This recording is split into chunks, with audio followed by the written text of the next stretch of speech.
Today on the Topping Show, Home Depot announces their largest acquisition ever, coming in at $18.25 billion, saying Bankman-Fried stole about $8 billion but will only be served 25 years in prison.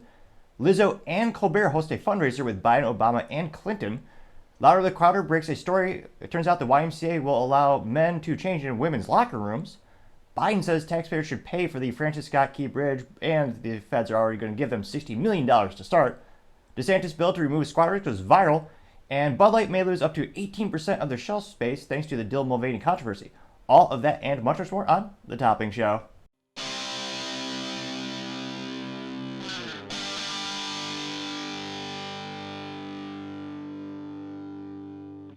Thank you everyone for taking the time to tune in today. Today's episode of The Topping Show is proudly sponsored by Topping Technologies.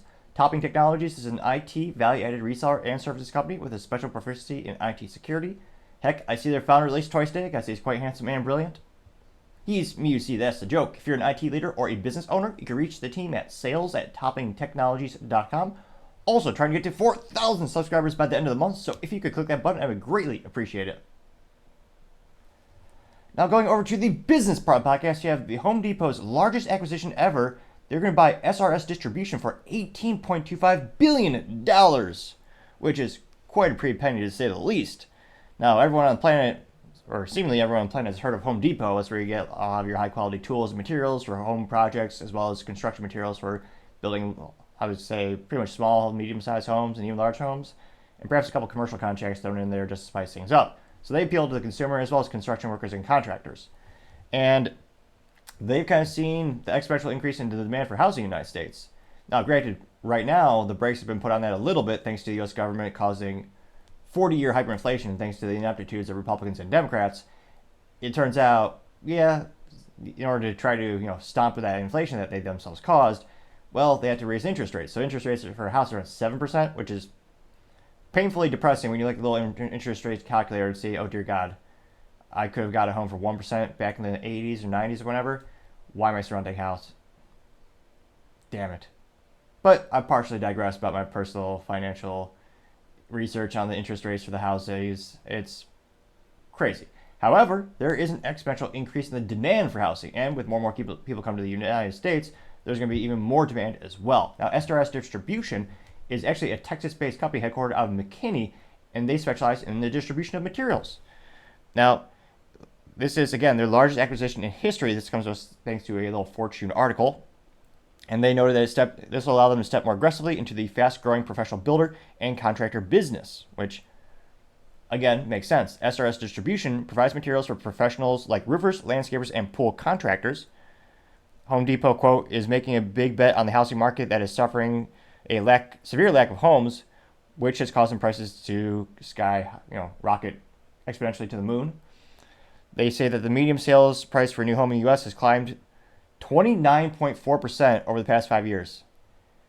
In the fourth quarter, the median sales price totaled $417,700, according to the Federal Reserve Bank of St. Louis, which is astronomical to say the least. Now, the Home Depot said that while taking the deal into account, it now believes the total addressable market is approximately $1 trillion, an increase of approximately $50 billion. Home Depot CEO Todd Decker said, quote, SRS has built a robust and successful platform that will accelerate our growth with the residential professional customer while presenting future opportunities with the special trade pro, unquote. It looks like they say that SRS has a sales team of more than 2,500 and more than 760 branches across 47 states. It also has a 4,000 plus truck fleet and job site delivery capabilities, which is quite astronomical to say the least. CEO of SRS, Dan Ticker, said, quote, we are looking forward to combining our differentiated assets and capabilities, including our extensive branch network, experienced sales team, robust trade credit offering, and order management system geared at serving the complex project purchasing occasion, unquote. And of course, he continues to say, quote, we believe this will enable us to better serve pros and continue our growing in our large and highly fragmented market, unquote. Which, I mean, I still don't know why we don't have more package houses houses being constructed. I mean, back in the day, when Sears was the OG, or as the youth might say, I believe it is the original gangster, thanks to the Year Bond Dictionary that I've recently brushed up on. Now, back in the day, you actually get a Sears house. I actually grew up in one. It was a fascinating thing where Sears had damn near everything, including house packages, just like a model kit when you're putting a little car together as a kid.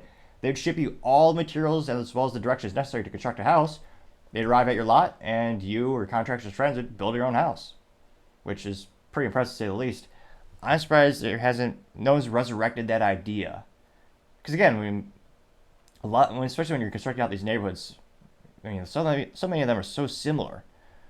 Now, given, again, Home Depot is trying to aggressively grow to the market, and again, that market, I don't see any lack of demand of housing in the next couple decades, especially you have an increasing population. I mean, the American dream is to own your own home with a white picket fence, and I can't help but think it's going to be a great investment for the Home Depot. And interestingly enough, kind of looking at their stock price or stock ticker, if they can, let's see here. Let's see what their stock's looking at. Jeez Louise. Hindsight's always 2020 when it comes to investing. Currently trading for $383.60 per share, with their 52-week high being $396 and 52-week low being $274. So, geez Louise. So definitely, hindsight's 2020, but yeah, in the past 6 months, their stock has gone up 26.95%. Granted, in the past month, it's only going up 0.79%. Interestingly enough, in the past 5 days, it actually went down by 2.61%. So it'll be interesting to see what the long-term ramifications are for Home Depot. But again, given the unprecedented demand for homes, I can't help but think it's going to be a brilliant move on them long-term. Though, as always, let me know in the comments. It'll be fascinating to hear what you have to say. Thank you, everyone, for taking the time to tune in today. Again, we're trying to get to 4,000 subscribers by the end of the month, so if you could click that button, I would greatly appreciate it. Also, give me a thumbs up, thumbs down, or a comment. It's a great way to give me some additional feedback, letting me know how I can make the show better and better. Lastly, don't forget to take the time to tell your family, tell your friends, tell your coworkers, heck, tell your enemies, tell anyone and everyone. Just stay safe and fight the good fight.